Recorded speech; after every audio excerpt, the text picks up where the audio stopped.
Good evening. आज काफ़ी दिनों बाद आज का टाइम एंड डेट तुम्हारे को दिखाना ज़रूरी है। आज है 16 जून। अरे यार, ये फोकस नहीं मारता। मुझे ऑलमोस्ट एक महीना हो चुका है वीडियो डाले हुए। एंड मैं तुम्हारे को बेसिकली बताने वाला हूँ कि एक्चुअली में इस एक महीने में हुआ क्या, मैं किधर हूँ अभी, मैं किस तरीके से काम करने वाला हूँ, मेरे आगे आने वाले प्लान्स क्या हैं, एंड बेसिकली एवरीथिंग, एक पूरा अपडेट जो भी मतलब हुआ है मेरे साथ में इस पूरी जर्नी में अभी तक। तो शायद मैंने अपना बोर्ड्स का रिज़ल्ट वाली वीडियो में काफ़ी सारी बातें करी थी and I even uploaded it. अब मुझे नहीं पता उसमें मैंने कितना कुछ सच बोला था कितना नहीं, बट उसी दिन के बाद से I started to hunt for a coaching. मैंने एक हंट चालू करी थी कोचिंग के लिए, एंड अगेन मैंने ऑफलाइन के लिए करी थी क्योंकि मुझसे ऑनलाइन कोचिंग पता है मुझसे मैनेज नहीं होती। ठीक है, ये ऑनलाइन वगैरह का सिस्टम मुझे कभी भी समझ में नहीं आता। Offline always works for me and it's better for me. But हाँ, बहुत एक्सपेंसिव था। मेरी फ़ीस ऑलमोस्ट 1.3 लाख लगी है। ठीक है, बहुत बुरी बैंड बजी है इसमें। मतलब एक तो क्या है, फाइनेंशियल सिचुएशन इतनी अच्छी नहीं है। और ये ऐसे समझ लो, अब ये इतना बड़ा झटका और लगा है। अब एक और चीज़ बताता हूँ मेरे साथ में हो क्या रहा था, क्यों मैं बोल रहा हूँ तुम्हारे को ये इतना बड़ा झटका लगा है, ये भी बताता हूँ। तो मेरी तुम्हारे को भी पता है, मेरे पास में मेरी 76 परसेंटाइल बनी थी। एंड उसके बेसिस पे मुझे मेरे लोकल प्राइवेट कॉलेज जो मेरी सिटी में है उसमें मुझे सीएससी और एआई मिल रही थी, है ना। तो मेरे फादर को बहुत ज़्यादा कन्विंस कर दिया गया था बाय एवरीवन कि आप उस कॉलेज में जाओ, सस्ता कॉलेज है, पैकेज भी ठीक ठाक है, 4 से 7 LPA के लग जाते हैं, अच्छा कहते हैं इसे वो अपनी नज़रों में।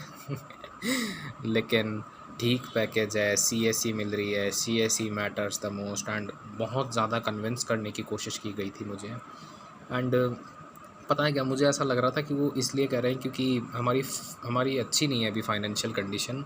अभी तुम ऐसे समझ सकते हो कि मतलब हाथ टाइट है थोड़े से, और अब कोचिंग पे तुम एक और साल एक और कुछ इन्वेस्ट करोगे then that's definitely not good. तो क्योंकि यार ऑब्वियसली 1.5 लाख की कोचिंग ली है मैंने, मतलब वन ऑफ द अच्छे इंस्टीट्यूट्स में लिया मैंने, लेकिन 1.5 lakh is not an amount यार, ये कोई अमाउंट नहीं है। ठीक है, तो ये अच्छी बात नहीं थी obviously, but I have to go for it anyway. तो उन्होंने मुझे काफ़ी कन्विंस किया कि देखो आपको करना चाहिए, ये अच्छा कॉलेज है, बहुत सारी मेरे सामने भी पढ़ाइयाँ वगैरह करी थी। And I totally understand their point as well, क्योंकि उन्हें अभी भी डर लगता है कि मैं ड्रॉप ईयर में 76 परसेंटाइल भी स्कोर नहीं कर पाऊँगा, विच इज़ वैलिड। ठीक है, उनको मेरे पढ़ने का तरीका पता है, वैसे मैं पढ़ता ही खाऊँ, बट उन्हें मेरे पढ़ने का तरीका पता है, उन्हें मेरे बारे में भी पता है। तो वो शायद ऑलरेडी ये मान के बैठ चुके थे कि 76 बनी है, this is the final, this is the end.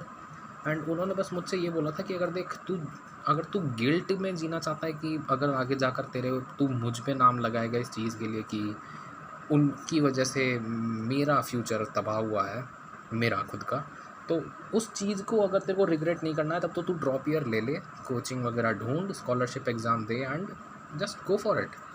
तो ये चीज़ थी, बट मैंने उस टाइम पे भी देखो, मेरा ना माइंडसेट उस टाइम पे एकदम ऐसा हो रखा था, और इवन अभी भी है। मेरे दोस्तों की काफ़ी अच्छी परसेंटेज बनी है, कुछ की नहीं बनी, वो ड्रॉप ले रखे हैं, और कुछ की अच्छी बनी है तो वो अच्छे कॉलेज में भी जा रहे हैं। ठीक है, लेकिन मेरे को ना ये चाय पानी वाले कॉलेज में जाना पसंद ही नहीं है। ठीक है, मैं जैसे ही सोचता था ना इस चीज़ के बारे में, मैं मतलब मेरा ना खून सा खौलने लग जाता था कि भाई ये क्या है, ये इस कॉलेज में जाऊँगा क्या मैं। तो ये चीज़ मुझे हमेशा बहुत ज़्यादा हर्ट करती थी। मेरा टैबलेट वैसे भी गया यार, मैं उसे बहुत मिस करता हूँ, पता है। ये इस लैपटॉप से ऑपरेट करना पड़ता है। कुछ तो बचा है जिस पे मैं अब अगर कभी लेक्चर्स वगैरह होते तो वो देख लेता हूँ, वरना तो अब मैंने स्क्रीन बहुत कम कर दी है, बहुत लिमिटेड कर दी है, क्योंकि मेरा शेड्यूल भी काफ़ी बिजी हो चुका है। Anyway, back to the point. तो अब मैंने कोचिंग की सर्च चालू कर दी, दो वो फिर भी नहीं मान रहे थे उस चीज़ के लिए, क्योंकि you have to understand it from a parents perspective. ठीक है, आप और रिस्क नहीं करना चाहते पैसे, ठीक है। मैं अपनी पहली कोचिंग में भी ऑलमोस्ट 1.8 लाख रुपीज़ इन्वेस्ट किया था ओवर 2 इयर्स, एंड अब दोबारा 1.3 लैक्स, तो ये बहुत ज़्यादा हेक्टिक अमाउंट है, ठीक है। एंड मेरे को इतना एक्सेप्शनल रिजल्ट्स नहीं है, मेरे 68% बोर्ड्स में बने हैं, मुश्किल से 76 परसेंटाइल जेई में बनी है, तो ये कोई इतना अच्छा रिज़ल्ट नहीं है, ये तो बिलो एवरेज रिज़ल्ट है। तो risking another hectic amount of money for it is very very crucial decision, and I respect कि उन्होंने मेरी बात सुनी, उन्होंने मेरे ओपिनियंस जाने, एंड ज़्यादा बॉयकॉट नहीं किया मुझे, ठीक है, सपोर्ट किया उस चीज़ के लिए। तो I ended up convincing him about an offline drop. तो फाइनली मैं 31 तारीख को अपना स्कॉलरशिप एग्ज़ाम देकर आता हूँ, एंड मेरा बैच में एडमिशन होता है। हम बात करने जाते हैं 6 तारीख को, मेरा एडमिशन हो जाता है 11 तारीख को। यस, अब 11 तारीख से मेरी क्लासेस चालू हैं, basically 6 days a week, and सुबह सुबह एक अर्ली मॉर्निंग बैच होता है, वो 8 बजे से लेकर ऑलमोस्ट 8 बजे से लेकर तुम मान सकते हो 2 बजे तक, तो अर्ली मॉर्निंग बैच होएगा। एंड अगर मैं इसमें ट्रैवलिंग वगैरह इंक्लूड कर लूँ देन इट वुड बी रफली अबाउट 7:45 टू मे बी 2:15। इसमें थोड़ा कम कर सकते हो क्योंकि मैं थोड़ा जल्दी जाता हूँ, तो मेरा दिन का शेड्यूल अब पैक रहता है। एंड पता है क्या, मुझे ये चीज़ बहुत ज़्यादा पसंद आई इस चीज़ कोचिंग के बारे में, क्योंकि ना ये स्कूल की तरह का रूटीन है। जब मैं अपनी पुरानी कोचिंग में जाता था वहाँ पे वो अच्छी कोचिंग थी, वो कोई ऐसी कोई चाय पानी कोचिंग नहीं थी, वो रेप्यूटेड कोचिंग थी, काफ़ी लोग जानते हैं और बहुत पॉपुलर है वो। तो उसमें जब मैं जाया करता था तब ऑब्वियसली 11th-12th वालों का इवनिंग में बैच होता है, एंड मुझे पता नहीं दोपहर के टाइम पे बहुत आलस आता है, सो मेरे लिए वो चीज़ वर्क नहीं करती थी, मेरी अटेंडेंस भी काफ़ी कम थी। लाइक आई स्टिल रिमेंबर मेरी 11th में सिर्फ 75% अटेंडेंस थी कोचिंग में, ठीक है, कोचिंग में। 12th में क्योंकि वही होता है ना, सेल्फ रियलाइजेशन आता है आप में, तो मेरी वो 90% तक पहुंच गई थी। Even though 90 is not good, you have to attend each and every possible lecture, वरना you will lack around a lot. तो ये चीज़ भी थी कि मुझे ये भी मैनेज करना था। तो अब टेस्ट वगैरह का तुम्हारे को पता ही होगा, 21 दिन में टेस्ट होते हैं, फिर 14 दिन, फिर 7 दिन। अब मुझे ड्रॉप मतलब कोचिंग जाते हुए ऑलमोस्ट 5 दिन हो चुके हैं, आज 5वां दिन था मेरा कोचिंग में, कल मेरा 6th डे हो जाएगा। इस हफ्ते पता नहीं उन्होंने 5 ही क्लासेस शेड्यूल करी हैं, आई डोंट नो व्हाई, बट या अब अपनी कोचिंग की थोड़ी स्टोरी बताई जाए। तो मेरी कोचिंग बहुत रेप्यूटेड है, बहुत ज़्यादा फेमस भी है, एंड बस ये तुम कह सकते हो कि मैं अभी भी उतना सीरियसली नहीं पढ़ रहा हूँ, ठीक है। अब इसीलिए मैं अभी आगे आने वाले पार्ट में तुम्हारे को बताऊँगा कि मैं क्या करने की सोच में हूँ, what am I planning to do. तो मेरी कोचिंग में मतलब हमारा बैच अभी उतना बड़ा नहीं है, हमारा बैच अभी भी काफ़ी स्ट्रगल करता है विथ ऑल दिस। अभी शायद अब कल उनका नया बैच चालू होएगा, तो मोस्ट लाइकली वो जो नया बैच आएगा या फिर एक और नया बैच आएगा वो हमारे साथ मर्ज करेगा, and it will be a decent batch, decent size of batch. अभी ऑलमोस्ट 30 to 35 बच्चे हैं, एंड वहाँ तक पहुँचते पहुँचते it will be increased a lot, and this scares me a lot because मुझे ना ये 20, 25, 30, 40 बच्चे वाले बैचेस बहुत पसंद आते हैं। आई फील लाइक टीचर का कॉन्सेंट्रेशन तुम पे रहता है, विच मैटर्स अ लॉट। तो वो चीज़ थी। अब मेरी कोचिंग में पहले ही दिन हम सबसे पूछा गया था कि हमारी परसेंटाइल कितनी थी, एंड बीइंग वेरी ऑनेस्ट, ठीक है, सबकी ज़्यादातर 80s में थी, या तो 70s में थी, या तो 60s में थी। मुश्किल से 4 से 5 बच्चों की थी 90s में, एक बंदे की थी 98.6 थी या 7 थी। एडवांस में 23,000 रैंक थी उसकी बंदे की, एंड उसने ड्रॉप लिया है। अमेजिंग भाई। एक ने 96 पे लिया है, एक ने 94 पे लिया है, एक ने 91 पे लिया है। मतलब तुम सोच लो क्या बैंड बजाई होगी इन लोगों ने मेरी। मतलब अभी तक तो इतना कुछ हुआ नहीं है, but you can already expect कि मेरा कंपटीशन मेरे ही बैच में किन बच्चों से है। मैं बीच में लाया करता हूँ। पता है जिस दिन सर पूछ रहे थे मैं उस दिन सोच रहा था कि 10 परसेंटाइल बताऊँगा, सब मजाक बनाएंगे, फिर कम बैक मारूँगा और सबको वो कर दूँगा। बट टू बी ऑनेस्ट मैंने एंड मोमेंट पे वो ड्रॉप कर दिया था, क्योंकि जब मैं बाकी सबकी सुन रहा था ना, मुझे लग रहा था यार बहुत बैंड बज जाएगी अगर मैंने ऐसा कुछ बोल दिया तो। इसलिए मैंने अपनी ओरिजिनल बोली and I feel like it was fine. अब कोचिंग वगैरह में 5 दिन हो चुके हैं मुझे। उन्होंने स्टार्ट्स भी बड़े वियर्ड चैप्टर से किए हैं। शायद वो बैचेस वगैरह को मर्ज करेंगे and then they will begin with something good. I don't know what's going on with them, but yeah it is what it is. अब मैं तुम्हारे को अपना प्लान बताने से पहले और भी काफ़ी कुछ डिस्कस करना चाहता हूँ जो मैं भी भूल रहा हूँ। मेरे को याद नहीं आ रहा मुझे क्या क्या बोलना था, क्योंकि आज शायद ये मेरा क्योंकि वो जो मैं चालू करने वाला हूँ वो अपेरेंटली मैं कल से ही चालू करूँगा। So I definitely need to communicate right now. तो द थिंग इज़ कि सबसे पहला तो टाइम मैनेजमेंट मेरा एक बड़ा इशू रहा है, क्योंकि मैं टाइम मैनेज नहीं कर पा रहा हूँ। मुझे ऑलमोस्ट 7 से 8 घंटे की पढ़ाई करनी है घर पर आकर and it's really very difficult यार। ऐसे ही थोड़ी ना हो जाती है 8 से 10 घंटे की पढ़ाई। हाँ यस यस, इम्पॉर्टेंट अपडेट। तो जिस दिन ये साले इनकी मैसेज की, तो जिस दिन हमारी बातचीत चल रही थी हमारे पिताश्री से, उन दिनों मतलब मैंने एक बहुत बड़ा कन्फेशन किया था। तो मेरे घर में अपेरेंटली क्राइम की तरह देखा जाता था चश्मा चढ़ना एंड मैं बहुत टीवी देखता था एंड मेरे को बहुत डांट पड़ती थी। तो मुझे ऐसा लगता था अगर मेरी आंखें ख़राब हो गई, मैंने चश्मा चढ़वा लिया, तो मेरे घर वाले मुझे बैन ही कर देंगे। तो मैंने ये झूठ बोल के रखा एंड मुझे इवन जब मैं 5th क्लास में था 2018 में, मुझे तभी रियलाइज़ हो चुका था कि मेरी आई साइट बहुत अच्छी नहीं है, मुझे लास्ट पेन से नहीं दिख रहा था। बट आई कंटिन्यूड बिकॉज मुझे इस चीज़ का खौफ सताता था। लॉकडाउन आया, स्क्रीन टाइम बूस्टेड, ठीक है। स्क्रीन टाइम तो मतलब इतना तगड़ा बूस्ट हुआ जिसकी हद नहीं है। तो स्क्रीन टाइम बहुत ज़्यादा बढ़ गया था मेरा एंड उसके बाद में फिर 9th में मैं ज्वाइन हुआ। उस टाइम पे मुझे और भी अच्छे से पता चल चुका था कि भाई बहुत ख़राब हो चुकी है आँखें। मेरे को 3rd बेंच 4th बेंच से भी नहीं दिख रहा था, but I still continued for 4 more years.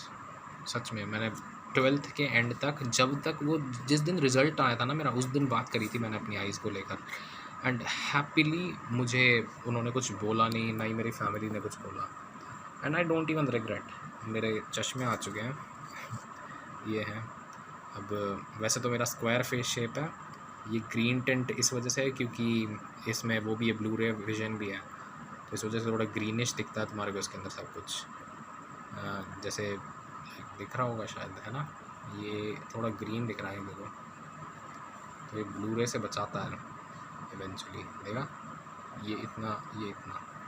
तो अब मुझे लेना पड़ा ये and to be honest I definitely want to say this was the best thing which I have ever done. ये परचेज़ इतनी वर्थ इट थी, आई नेवर रिग्रेट इट। सच में आज जब मैं बैच में बैठता हूँ मैं अपने आप को बहुत ज़्यादा कॉन्फिडेंट महसूस करता हूँ, क्योंकि ये पता है मुझे दिखता है सब कुछ साफ and that's the best thing which I want right now. I love this, ठीक है। ये एक बहुत बड़ी अपडेट थी मेरे लिए and to be honest I am happy with it, I am very happy with it. अब बात आ जाती है कि अब अपना अपडेट देते हैं, मतलब जो मैं सोच रहा हूँ।